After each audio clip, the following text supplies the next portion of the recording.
क्या हमारा देश पहले से ही हर क्षेत्र में इतना समृद्ध और शक्तिशाली देश है?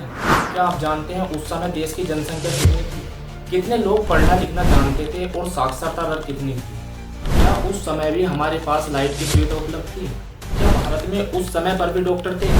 या हमारे देश के लोग यूं ही बीमारियों से जूझकर दम तोड़ देते थे? नमस्कार दोस्तों, मैं ऋतिक दारियाल स्वागत करता हूं आपका अपने इस प्लेटफॉर्म गणपत। कहानी की शुरुआत भारत का इतिहास। हम बात करेंगे अपने देश, अपनी कंट्री भारत के बारे में। दिन प्रतिदिन, डे बाई डे हर फील्ड, हर क्षेत्र में निरंतर तरक्की करता नजर आ रहा है।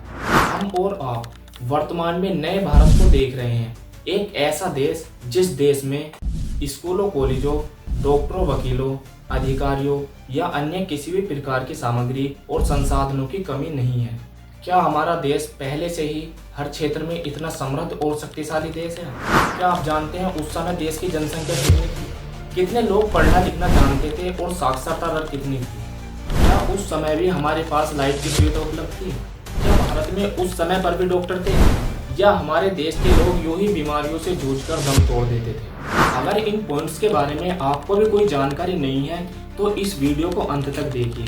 इस वीडियो के अंत तक आपके सारे पॉइंट्स क्लियर हो जाएंगे। तो चलिए शुरू करते हैं। बात है सन 1947 की।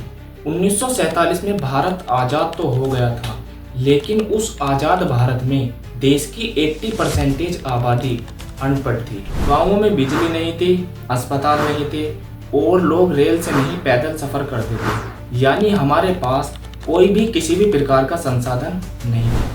आज़ादी के बाद भारत की स्थिति बहुत ज़्यादा खराब थी। ब्रिटिश शासन के कारण भारत की अर्थव्यवस्था, राजनीतिक व्यवस्था और सामाजिक व्यवस्था की स्थिति बहुत बुरी हो चुकी थी।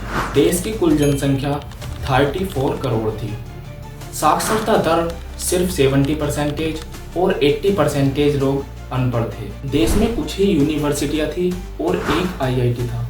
भारत का पहला IIT खड़गपुर में 1951 में स्थापित किया गया था। IIT की अवधारणा 1945 में NM सरकार की एक रिपोर्ट में सामने आई थी। हालांकि खड़गपुर पहला IIT था, लेकिन रुड़की में 1847 में Thomson college of civil engineering Bharat का सबसे पुराना इंजीनियरिंग कॉलेज था, जिसे 2001 में IIT का दर्जा दिया गया। ब्रिटिश शासन के दौरान और आज़ादी के बाद देश में आधुनिक विश्वविद्यालयों की स्थापना हुई। शुरुआत में इनकी संख्या सीमित थी। ज़्यादातर लोग खेती पर निर्भर थे। किसान गरीब और संसाधनों से वंचित थे। उनके पास ट्रैक्टर या अन्य कोई भी प्रकार का संसाधन नहीं था। उद्योग धंधे बहुत सीमित थे और ब्रिटिश रूल के कारण भारत की अर्थव्यवस्था लगभग खत्म हो चुकी थी। ब्रिटिश सरकार ने भारत को एक संपन्न अर्थव्यवस्था से एक गरीब कृषि प्रधान और कच्चे माल के आपूर्तिकर्ता देश में बदल दिया। भारत की GDP दुनिया में सबसे पीछे थी। विशेष रूप से 1991 के आर्थिक संकट के दौरान भारत को काफ़ी चुनौतियों का सामना करना पड़ा था। यहाँ तक कि देश को अपना सारा सोना तक गिरवी रखना पड़ा। मेडिकल सुविधा भी न के बराबर थी और डॉक्टरों की संख्या भी सीमित थी। 1947 के आंकड़ों के अनुसार आज़ादी के बाद भारत देश में सिर्फ 50,000 डॉक्टर थे और उस विशाल जनसंख्या के लिए यह अनुपात बेहद कम था। इसका मतलब था कि हजारों मरीजों पर एक डॉक्टर का होना, जिससे इलाज मिलना बहुत मुश्किल था। सरकारी अस्पतालों की संख्या बहुत कम थी और निजी अस्पतालों की संख्या इससे भी कम, लगभग 7,000 थी। रेलवे था, लेकिन बहुत ही पुराना और धीमा। ब्रिटिश शासन के दौरान रेलवे नेटवर्क का विस्तार तो हुआ, लेकिन इसका मुख्य उद्देश्य कच्चे मालों की बंदरगाहों तक पहुंचाना और सैनिकों का आवागमन करना था। रख रखाव का आधुनिकीकरण पर बहुत कम ध्यान दिया गया। 1947 में देश के विभाजन के कारण रेलवे लाइनों को भारी नुकसान हुआ। कई प्रमुख रेलवे लाइनें और वर्कशॉप पाकिस्तान में चले गए, जिससे भारत को एक महत्वपूर्ण बुनियादी ढांचे की कमी का सामना करना पड़ा। सड़कों का हाल बहुत ही बुरा था। ज़्यादातर गांवों तक कोई पक्की सड़क नहीं जाती थी। बिजली सिर्फ कुछ शहरों में थी। गाँवों में अंधेरा ही अंधेरा था।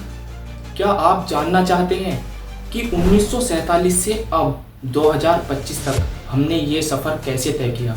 इन 78 सालों में भारत में बदलाव तो हुआ है, लेकिन क्या आप जानते हैं कि कितना बदलाव हुआ? ये भारत अब पहले वाला भारत नहीं रहा। तो चलिए जानते हैं स्टेप बाय स्टेप सारे चेंजेस के बारे में। अब भारत दुनिया की टॉप 5 अर्थव्यवस्था में आ चुका है। जीडीपी 4 ट्रिलियन के पार पहुंच चुकी है। लिटरेसी रेट 77% से ज़्यादा है, यानी कि ज़्यादातर लोग पढ़े लिखे हैं। देश के हर कोने में स्कूल और कॉलेज खुल चुके हैं। आज भारत के पास 23 IITs और विश्वविद्यालयों की संख्या हजारों में है, जो देश के हर कोनों में विभिन्न छात्रों को हर क्षेत्र में उच्च शिक्षा प्रदान कर रहे हैं। आज भारत के पास सैकड़ों मेडिकल और इंजीनियरिंग कॉलेज हैं। एम्स जैसे अस्पताल हर राज्य में है। रेलवे अब हाई स्पीड ट्रेन चला रहा है। वंदे भारत जैसी ट्रेनें अब रोज चलती हैं। रेलवे भारत में प्रमुख शहरों को जोड़ने के लिए काम चला रहा है और मुंबई अहमदाबाद कॉरिडोर सबसे अहम चरण है। भारत अब चंद्रयान और आदित्य जैसे स्पेस मिशन कर रहा है।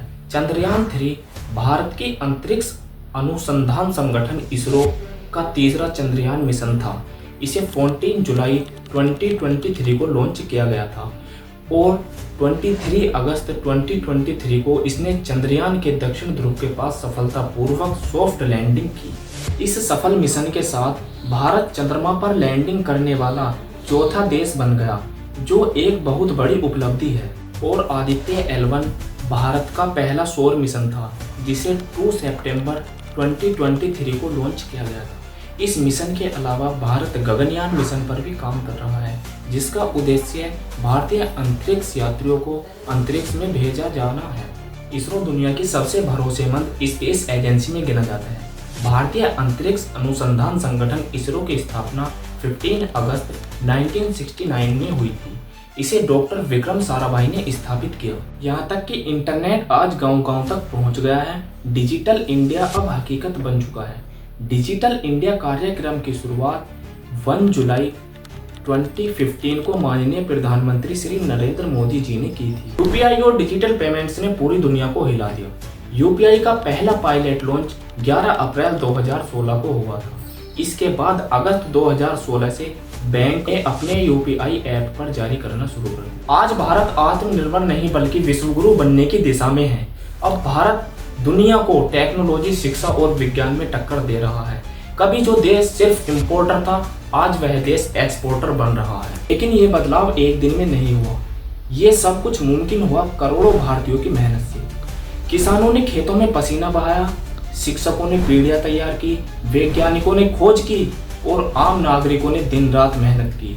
हमारे बुजुर्गों ने संघर्ष किया ताकि हम आज खुले आसमान में सांस ले सकें। और आज हम 2025 में हैं। हमें उन संघर्षों को भूलना नहीं चाहिए। अगर आपको भी गर्व है इस बदलते भारत पर, तो कमेंट में लिखें, मुझे भारत पर गर्व है।